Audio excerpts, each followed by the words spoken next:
Baik pemirsa, kita akan lanjutkan pembahasan kita malam hari ini. Mas Yosi, gimana sih kemudian respon dari para penyanyi maupun juga pencipta lagu? Kan informasinya ada beberapa penyanyi maupun juga pencipta lagu yang bahkan kemudian sudah mengambil sikap, sudahlah dibebaskan saja kemudian diputar tanpa royalti. Nah ini gimana Mas Yosi?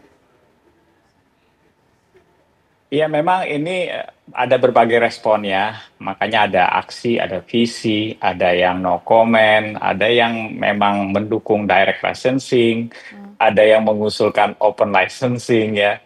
Semuanya ini sebenarnya kalau dilihat dari undang-undangnya ya, terutama yang 80 dan 81 itu dari Undang-Undang Hak Cipta itu memang masih pilihan, boleh dikelola oleh pengelola yang dipercaya oleh pemerintah atau ditunjuk oleh pemerintah, boleh juga mengelola sendiri. Cuman dari peraturan yang diberlakukan itu seolah-olah ada tafsir bahwa dikelola sendiri itu tidak bisa. Jadi ini yang menyebabkan teman-teman ini fight di situ.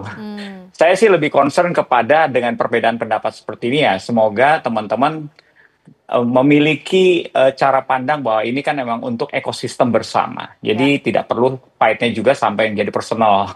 So far sih saya rasa cukup dewasa teman-teman ini. Jadi kita tetap jaga sebelum kita menciptakan sebuah ekosistem yang bisa dipercaya dan menguntungkan semua pihak.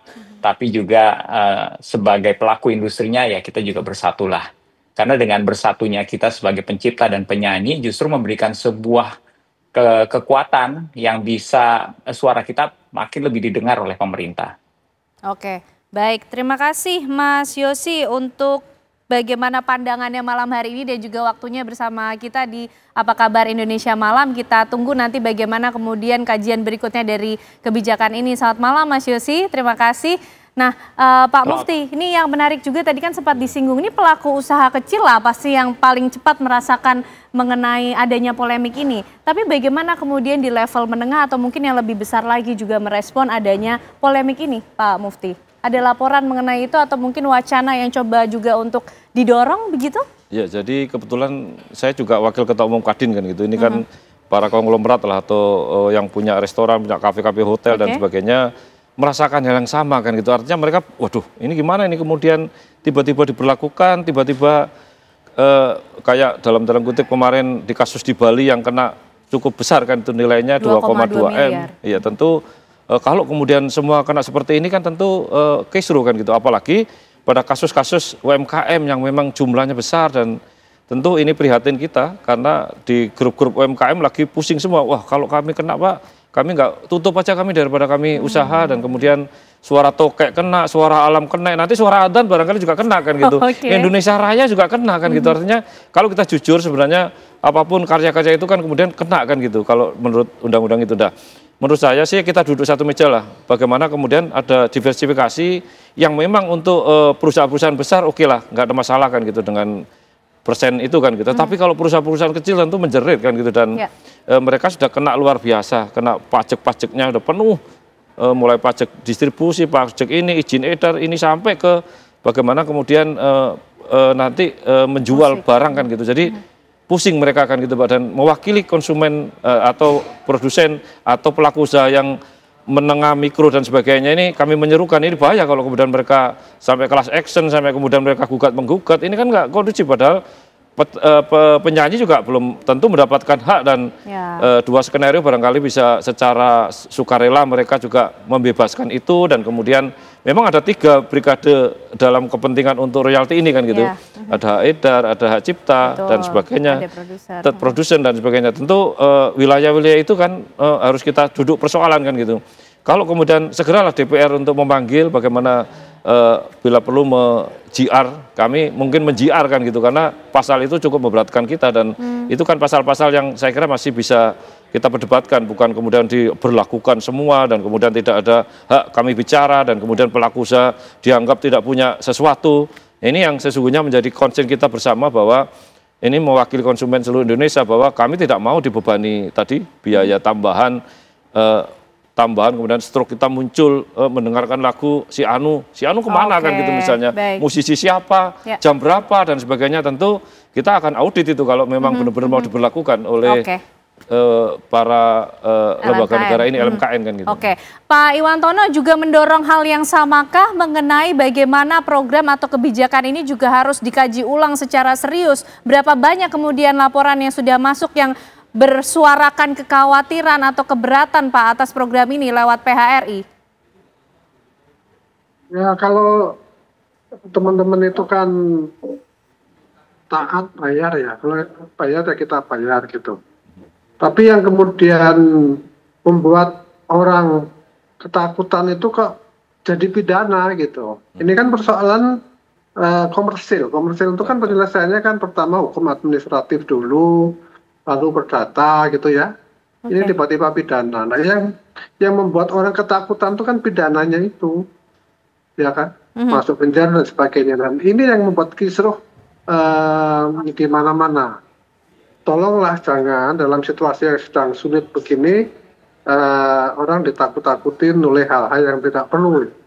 Yang sebenarnya proses ini harus bisa lebih harmonis gitu ya, kalau memang ada transparansi di antara kita.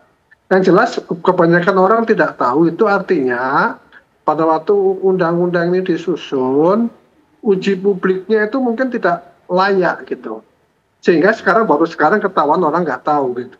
Jadi kita minta di dalam proses ini dipercepatlah amandemen undang-undang ini dan lakukan uji publik yang baik. Semua pihak, semua stakeholder itu diajak bicara, ya. Bukan hanya restoran, bukan hanya hotel, tapi semua. Karena di sana ada angkutan, ada kafe, ada karaoke, ada spa. Ada tempat pijat dan sebagainya dan sebagainya. Itu semua muter lagu. Betul. Ya, bahkan lagunya yang dari TV pun juga dikenakan. Kita muter TV dianggap muter lagu, muter radio dianggap muter lagu. Nah ini kan nggak fair juga gitu ya. Karena kan TV sudah kita bayar TV-nya gitu kan, berbayar TV-nya, kita langganan bayar. Tentu TV muter lagu itu kan juga udah bayar juga dia. Belum lagi kalau TV-nya itu isinya hanya berita saja gitu, nggak ada musik misalnya. Nah ini saya kira tolong ya didudukkan secara fair ya, janganlah memberikan beban yang tidak perlu kepada ekonomi yang sedang susah seperti saat ini. Oke, baik Pak Mufti, ini soal transparansi dan akuntabel nampaknya menjadi satu poin utama yang perlu digarisbawahi dan juga dipikirkan secara matang dalam kebijakan yang dikeluarkan oleh LMKN ini, Pak Mufti. Ya, saya kira memang harus dievaluasi secepatnya ini, nggak bisa kemudian mereka jalan sendiri karena cukup berbahaya bagi pelaku usaha kan gitu, apalagi bagi konsumen sangat berbahaya karena kami sudah kena pajak, kemudian kena beban lagi royalti, ini harus kita bebankan dan ini pasti akan berlaku kan gitu. Nah, segera DPR segera ngambil alih ini untuk kemudian atau revisi atau apalah atau kemudian JR juga oleh MK misalnya, tapi tentu ini masih perlu waktu kan gitu. Sekarang hentikan dulu LMKN untuk segera menghentikan aturan ini, kita kaji ulang, kita duduk bareng, kita cari formula yang tepat biar transparan, akuntabel dan tentu hak-hak dari penyanyi atau musisi ini jelas kan gitu, karena sampai hari ini mereka juga nggak dapat apa-apa kan gitu. Dengan 2,2 M kemarin masuk misalnya, kemana itu larinya kan juga kita mau tanya kan gitu misalnya. Dan praktek-praktek itu kan sudah lama sebenarnya, kami juga baru tahu sekarang kan gitu aturan ini, meskipun undang-undang ini sudah 2014 kan gitu, cukup lama, tetapi kan mereka baru terhentak ketika masyarakat lagi lesu, pajak juga di mana-mana dan kita kalau duduk di kafe atau restoran itu kena pajak berapa kali, misalnya rokok kena, kemudian minuman kena, pokoknya beban hidup kita itu berat kan gitu dan apalagi ditambah ini tentu kita nggak akan makan di situ, nggak akan dengarkan musik. Itu suara konsumen langsung lah ya Pak ya. Kita suara toke aja udah nggak berani kita mungkin suara kaki aja kan gitu. Oke, baik. Nah, jadi pertanyaan berikutnya adalah bagaimana kemudian solusi atau win-win solution yang bisa diberikan atau yang bisa dirumuskan sehingga penghargaan terhadap pencipta lagu juga bisa diberikan secara layak, tapi juga para pelaku usaha tidak juga tercekik begitu oleh program ini. Kita akan bahas untuk Anda pemirsa, usai jeda kami kembali.